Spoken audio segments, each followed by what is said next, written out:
Hello everyone, RMS civil services में आप सभी का स्वागत है। आज का जो टॉपिक है वो एमसीक्यू है रिलेटेड टू भारत के वाइसराय, गवर्नर जनरल, भारत के गवर्नर जनरल, बंगाल के गवर्नर, इन सभी से रिलेटेड टॉपिक है। ठीक है, और एमसीक्यू लाई हूँ इसलिए क्योंकि इससे पहले भी 4 वीडियो अपलोड कर चुकी हूँ, टॉपिक वाइज की हूँ। जैसे कि सबसे पहले जो होते हैं वो बंगाल के गवर्नर होते हैं, उसके बाद बंगाल के गवर्नर जनरल, फिर भारत के गवर्नर जनरल, भारत के वाइसराय। तो ये 4 वीडियो मैं ला चुकी हूँ और ये 5वां है जो उससे रिलेटेड एमसीक्यू है। जब तक आप टॉपिक एमसीक्यू नहीं लगाइएगा तब तक टॉपिक क्लियर नहीं होगा, बल्कि कितनों बार पढ़ लीजिए। ठीक है, तो एमसीक्यू लगाने से आपको सब याद हो जाएगा। ठीक है, तो चलिए स्टार्ट करते हैं। पहला क्वेश्चन है कि कलकत्ता में एशियाटिक सोसाइटी की स्थापना बंगाल का गवर्नर जनरल कौन था? एशियाटिक सोसाइटी की स्थापना के समय बंगाल का गवर्नर जनरल कौन था? तो इसका राइट आंसर बताएं कौन था? ऑप्शन बताएं। एशियाटिक सोसाइटी की स्थापना 1784 में की, वारेन हेस्टिंग्स के समय। ठीक है, नेक्स्ट देखते हैं। नेक्स्ट है भारतीय लोक सेवा का प्रवर्तन किया गया। भारतीय लोक सेवा का प्रवर्तन किसके शासनकाल में किया गया? ऑप्शन 1 बेंटिक के शासनकाल में, ऑप्शन बी कॉर्नवालिस के शासनकाल में, option C Curzon, option D Dalhousie के शासनकाल में। तो आप बताएं। ऑप्शन 20 का ऑप्शन 20 का राइट आंसर होगा। ओके, नेक्स्ट क्वेश्चन देखते हैं। भारतीय राज्यों पर अंग्रेजी प्रभुत्व स्थापित करने के लिए किसने प्रशासन में सहायक संधि प्रणाली का सूत्रपात किया? तो सहायक संधि के द्वारा ब्रिटिश साम्राज्य का विस्तार किया गया, तो ये किसने लाया? Option A Warren Hastings, option B Wellesley, option C Cornwallis, option D Dalhousie. तो आप बताएं क्या होगा? ऑप्शन बी, ऑप्शन बी इसका राइट आंसर होगा। ओके, वेलेस्ली ने 1799 से 1805 की कालावधि में ब्रिटिश साम्राज्य का विस्तार किया, और वो जो मेथड था वो सहायक संधि के द्वारा। ठीक है, नेक्स्ट क्वेश्चन है सती प्रथा पर पाबंदी किसने लगाई? Option A Warren Hasting, option B Curzon, option C William Bentinck, option D Lord Canning. तो बताएं कि सती प्रथा पर प्रतिबंध किसने लगाया? Option C is the right answer. Okay, William Bentinck के द्वारा प्रतिबंध लगाया गया 1829 में, और राजा राम मोहन राय के द्वारा, मतलब दोनों सहयोग करके सती प्रथा पर पाबंदी लगाई। नेक्स्ट क्वेश्चन है भारतीय पुरातत्व सर्वेक्षण की स्थापना किसके शासनकाल में हुई थी? Option A Warren Hasting, option B Wellesley, option C Curzon, option D William Bentinck. तो इसका राइट आंसर बताएं क्या होगा? Option C. ठीक है, कर्जन के शासनकाल में भारतीय पुरातत्व सर्वेक्षण की स्थापना किया गया था और कर्जन ने किया था। ठीक है, तो इसे याद रखिएगा कि पुरातत्व में इनकी जो थी रुचि बहुत ज़्यादा थी, और इनके शासनकाल में बहुत सारे कार्य किए गए थे। जैसे, और इनका कार्यकाल जो है वो 1899 से 1905 का काल है। नेक्स्ट क्वेश्चन है निम्नलिखित में से कौन सा एक भारत का प्रथम वाइसराय था? अब वाइसराय इसमें ढूंढना है कि भारत का प्रथम वाइसराय कौन था। Option A Clive, option B Cornwallis, option C Canning, option D Ripon. तो इसका राइट आंसर बताएं क्या होगा? ऑप्शन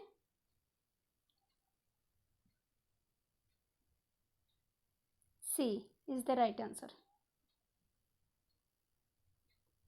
नेक्स्ट क्वेश्चन है निम्नलिखित में से किस गवर्नर जनरल ने भारत में दास प्रथा को समाप्त किया? दास प्रथा को समाप्त किया। Option A Cornwallis, option B Ellenborough, option C William Bentinck, option D sir John shop.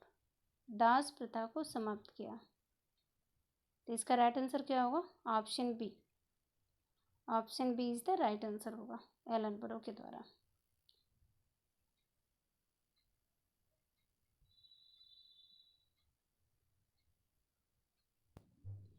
Next question देखते हैं कि भारत में स्थानीय स्वायत्त को किसने प्रोत्साहित किया था? Option A Lord Mayo, option B Lytton, option C Canning, option D Ripon. तो स्थानीय स्वशासन को, जो वर्तमान में पंचायती राज व्यवस्था है, गाँव की व्यवस्था, गाँव के कार्य प्रक्रिया को संचालित करने के लिए स्थानीय व्यवस्था को लाया गया। तो किस गवर्नर जनरल ने इसे प्रोत्साहित किया था?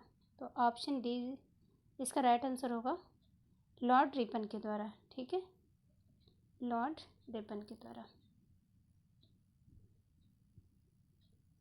भारत में अंग्रेजों के समय में प्रथम जनगणना हुई थी, मतलब किसके शासनकाल में भारत में प्रथम जनगणना हुई थी? ऑप्शन ए डफरिन के शासनकाल में, ऑप्शन बी लिटन के, ऑप्शन सी लॉर्ड मेयो के कार्यकाल में, ऑप्शन डी रिपन के कार्यकाल में। तो बताएं इसका आंसर क्या होगा?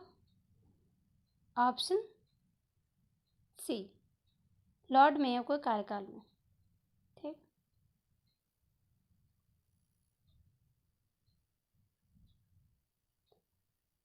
नेक्स्ट क्वेश्चन है, निम्नलिखित कथनों पर विचार कीजिए।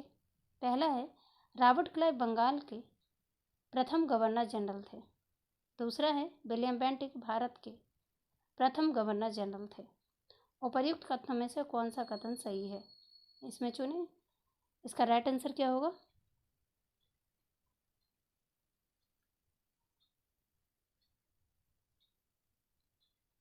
इसका राइट आंसर होगा ऑप्शन बी। ठीक है, केवल दो होगा कि विलियम बेंटिक भारत के प्रथम गवर्नर जनरल थे। ठीक है, नेक्स्ट क्वेश्चन देखते हैं। इसका डिस्कशन आप वीडियो में देख सकते हैं जो अपलोड हो चुका है। किस गवर्नर जनरल पर महाभियोग का मुकदमा चलाया गया? बर्क के द्वारा चलाया गया था। Option A Warren Hasting, option B Clive, option C Cornwallis, option D Wellesley. तो बताएं इसका राइट आंसर क्या होगा? महाभियोग, एक मात्र वायसराय थे जिन पे महाभियोग लगाया गया था। तो कौन थे? वारेन हेस्टिंग्स थे। वारेन हेस्टिंग्स गवर्नर जनरल थे, वायसराय नहीं थे, गवर्नर जनरल थे। इन पे महाभियोग लगाया गया था बर्ग के द्वारा इंग्लैंड में। तो ऑप्शन ए इसका राइट आंसर होगा। ठीक है, नेक्स्ट देखते हैं। लॉर्ड कॉर्नवालिस की कब्र कहाँ स्थित है? भारत में है, कहाँ स्थित है? Option A Ghazipur, option B Ballia, option C Varanasi, option D Gorakhpur. तो इसका आंसर बताएं क्या होगा? ऑप्शन ए, इसका गाजीपुर आंसर होगा। ठीक है, गाजीपुर उत्तर प्रदेश। नेक्स्ट क्वेश्चन है, निम्नलिखित कथनों में से कौन सा युग सम्मिलित नहीं है? पहले में दिया है हेक्टर मुनरो, बक्सर युद्ध हुआ था 1764 में। दूसरे में दिया है ऑप्शन बी में लॉर्ड हेस्टिंग्स, इनके समय आंग्ल नेपाल युद्ध हुआ था। ऑप्शन सी में है लॉर्ड वेलेजली, चतुर्थ आंग्ल मैसूर युद्ध हुआ था 1799 में। और ऑप्शन डी में है लॉर्ड कॉर्नवालिस, तृतीय आंग्ल मराठा युद्ध। तो बताएं इसमें कौन सा सुमेलित नहीं है, कौन सा गलत है? ठीक है, तो आपको पता होगा कि कॉर्नवालिस का कालखंड क्या था और तृतीय आंग्ल मराठा युद्ध कब हुआ है। तृतीय आंग्ल मराठा युद्ध तो 1816 में हुआ है ना, 1816 से 18 तक हुआ था। तो ये तो नहीं होगा, तो इसका जो आंसर होगा वो ऑप्शन डी होगा। ठीक है, देखिए ये सब क्या है, lord Cornwallis, Wellesley, lord Hastings, Munro, इन सब का कार्यखंड आप याद कर लीजिएगा कि कार्यकाल क्या था, तो क्वेश्चन सॉल्व हो जाएंगे। कथाकथित कुप्रशासन के आधार पर किस गवर्नर जनरल ने मैसूर राज्य के प्रशासन को ले लिया था? Option A Lord Wellesley, option B Hastings, option C William Bentinck, option D Hardinge के द्वारा। तो बताएं इसका राइट आंसर क्या होगा? Option C is the right answer. Okay, Lord William Bentinck के द्वारा। नेक्स्ट क्वेश्चन है, ठगों के दमन में निम्नलिखित में से कौन संबंध से जुड़े हुए थे? Option A Henry Prendergast, option B captain Sleeman, option C Alexander Burnes, option D captain Robert Pemberton. तो इसका आंसर बताएं क्या होगा? Option B is the right answer है ना, कैप्टन स्लीमैन।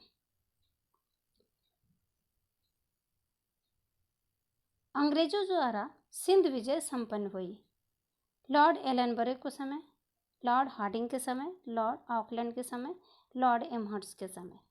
तो अंग्रेजों द्वारा सिंध विजय संपन्न कब हुई, किसके समय हुई, ये बताएं आप। तो इसका राइट आंसर क्या होगा? लॉर्ड एलनबरो के समय। और ये कब? 1842, है ना, ये एलनबरो 1842। नेक्स्ट क्वेश्चन है कि भारत में प्रथम रेल लाइन का निर्माण किन नगरों के बीच हुआ? और ये भी बता दें किस वायसराय के काल में? गवर्नर जनरल, भारत के गवर्नर जनरल तो डलहौजी थे, ठीक है। डलहौजी के समय प्रथम रेल लाइन बिछाई गई थी 1853 में। और ये जो था किन दो नगरों के बीच? तो बम्बई और थाने के बीच। ऑप्शन नंबर बी, ठीक है, बम्बई से थाने। नेक्स्ट क्वेश्चन है निम्नलिखित में से कौन सा कथन सही है? सही चुनना है कि पहला है पिंडारियों का दमन एवं पेशवा पद की समाप्ति की घोषणा सर जॉन शोर्ट के द्वारा किया गया था। दूसरे में है लॉर्ड मिंटो प्रथम के समय अमृतसर की संधि की गई। इसमें से कौन सा कथन सही है? इसमें चूज करना है। तो बताएं इसका राइट आंसर क्या होगा? ऑप्शन नंबर 2, ठीक है, option number B is the right answer होगा, क्योंकि लॉर्ड मिंटो प्रथम के समय जो था वो अमृतसर की संधि हुई थी फरवरी 1809 को हुआ था, ठीक है। निम्नलिखित में से सही सुमेलित चुने। इसमें से कौन सा सही सुमेलित है? जैसे अफीम आयोग की स्थापना 1893 में किया गया, एस्लिंगटन आयोग का गठन 1912 में किया गया, यंग हस्बैंड मिशन की स्थापना 1903 से 4 में किया गया था। आपको ये पता होगा यंग हस्बैंड मिशन करजन के समय आया था, ठीक है, 1903 से 1904 के बीच में। और ये क्या था कि तिब्बत में रूसी नियंत्रण को समाप्त करने के लिए, विस्तार को समाप्त करने के लिए यंग हस्बैंड मिशन इसलिए चलाया गया था। ली आयोग 1905। तो इसमें सही सुमेलित कौन सा है ये बताएं आप। इसमें जो होगा क्वेश्चन ये होगा कि निम्नलिखित में से कौन सा सही सुमेलित नहीं है। यहाँ नहीं होगा, ठीक है, यहाँ पे नहीं होगा, सुमेलित नहीं है, ओके। तो नहीं है। ली आयोग जो था 1924 में गठित हुआ था, है ना, ली आयोग 1924 में गठित हुआ था और ये 1905 दिया होता है। इसका जो आंसर होगा वो ऑप्शन नंबर डी होगा, ठीक है, ऑप्शन नंबर डी।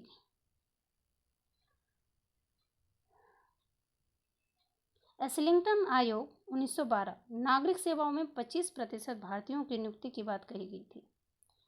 दूसरा है ली आयोग 1924 लोक सेवा आयोग की स्थापना की बात कही गई थी कि जितनी जल्दी हो लोक सेवा आयोग का गठन किया जाए, ली आयोग, ठीक है। नेक्स्ट क्वेश्चन देखते हैं, बहावी आंदोलन किस वायसराय के काल में हुआ?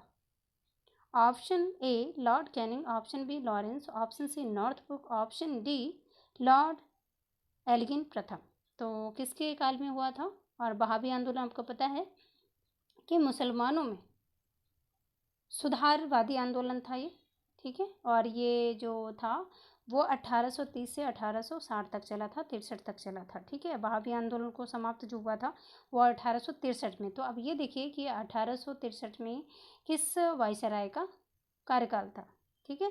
तो इसका राइट आंसर जो होगा 1862 से 63 का इनका कार्यकाल था, लॉर्ड एल्गिन प्रथम का कालखंड था, ठीक है। तो बहावी आंदोलन किस वायसराय के काल में? तो लॉर्ड एल्गिन प्रथम। अब ये बहावी आंदोलन के बारे में आपको जो है वो वीडियो में मिल जाएगा, मैं अच्छे से विस्तार से बता चुकी हूँ, ठीक है। निम्नलिखित में से किस जनजाति में नर बलि प्रथा प्रचलित थी जिसे लॉर्ड हार्डिंग के द्वारा रोक लगाया गया? तो बताएं, ये बहुत अच्छा क्वेश्चन है और ये सब जो क्वेश्चन मैं करा रही हूँ सब क्वेश्चन आए हुए हैं और आगे भी आते रहेंगे। तो इसका आंसर बताएं क्या होगा। इसका जो आंसर होगा वो खोंड जनजाति होगा। ठीक है, खोंड जनजाति।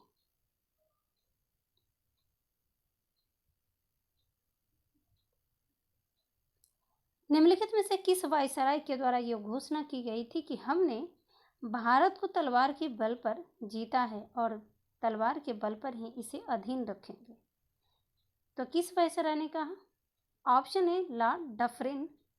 डफरिन ये होगा, ड्यूरिन लिखा हुआ है, डफरिन। लॉर्ड मिंटो द्वितीय, लॉर्ड एल्गिन प्रथम, लॉर्ड एल्गिन द्वितीय। तो इसका राइट आंसर बताएं क्या होगा। ये काफ़ी अच्छा क्वेश्चन है। तो इसका जो राइट आंसर होगा option number D is the right answer, Lord Elgin द्वितीय के द्वारा। ठीक है,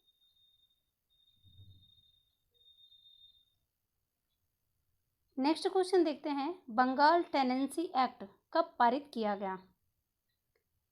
तो बताएं इसका राइट आंसर क्या होगा।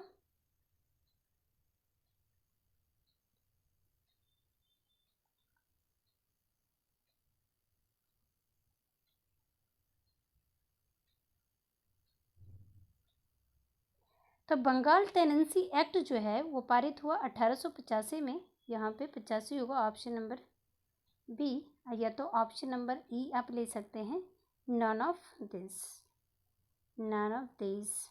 ठीक है, तो ये हो जाएगा कि बंगाल टेनेंसी एक्ट कब पारित हुआ? 1885 में। यहाँ पे ऑप्शन ए दिया हुआ है और डफरिन के समय। ठीक है, डफरिन के समय बंगाल टेनेंसी एक्ट पारित किया गया था। तो आप इसमें सुधार कर लीजिएगा। डफरिन का जो कार्यकाल था वो 1888 से 1884 से 1888, और इसी के समय आईएनसी का गठन हुआ था। कांग्रेस, ये भारतीय राष्ट्रीय कांग्रेस का गठन हुआ था। ठीक है, नेक्स्ट है, नागरिक सेवा के विकास के लिए गठित एचिसन आयोग किस वायसराय के द्वारा लाया गया? ठीक है, एचिसन आयोग। ऑप्शन नंबर ए जो है कर्जन, ऑप्शन नंबर बी जो है Dufferin, option number C Ripon, option number D जो है लिटन। ऑप्शन नंबर बी जो है यहाँ पे डफरिन हो जाएगा, ड्यूरिन लिखा हुआ है। तो इसका राइट आंसर बताएं क्या होगा। Option number B is the right answer, Dufferin, Lord Dufferin के द्वारा। ठीक है, नेक्स्ट क्वेश्चन देखते हैं। ओल्ड मैन इन हरी उपनाम किस गवर्नर का है? ऑप्शन नंबर 1 जो है वो लॉर्ड ऑकलैंड, बी है मेटकॉफ, सी है बैंटिंग और डी है लॉर्ड एलनबरो। तो बताएं इस किस का ये राइट आंसर क्या होगा, आप ये बताएं। इसका राइट आंसर होगा option number D, Lord Ellenborough. ठीक है, option number D is the right answer होगा। एलनबरो का आप देख सकते हैं कार्यकाल जो है वो 1842 से 1844 है ना, 1844 है। इन्होंने क्या किया, तो जैसे भारत में दास प्रथा है ना, भारत में जो दास प्रथा थी उसको समाप्त किया एक्ट 5 के अंतर्गत। ठीक है, 1843 से 44 में देसी भाषा में प्रचलित ग्रामीण शिक्षा के विकास के लिए थॉमसन योजना प्रस्तुत की गई थी। इनके द्वारा किया गया था, लॉर्ड एलनबरो के द्वारा। ठीक है, थॉमसन योजना जो है, क्वेश्चन ये आएगा कि थॉमसन योजना किस वायसराय से संबंधित है? तो लॉर्ड एलनबरो से संबंधित है। ठीक है, और ये लास्ट क्वेश्चन था और नेक्स्ट टॉपिक में मिलूँगी। नेक्स्ट जो टॉपिक होगा वो वैसे प्राचीन भारत का इतिहास अभी चल रहा है, मध्यकालीन इतिहास भी स्टार्ट करूँगी, जल्द ही स्टार्ट करूँगी। मॉडर्न हिस्ट्री का जो मिसलेनियस टॉपिक होगा वो ऐसे ही छोटे छोटे वीडियो में बनाते रहूँगी। ठीक है, तो चलिए नेक्स्ट वीडियो में मिलते हैं। Okay, thank you.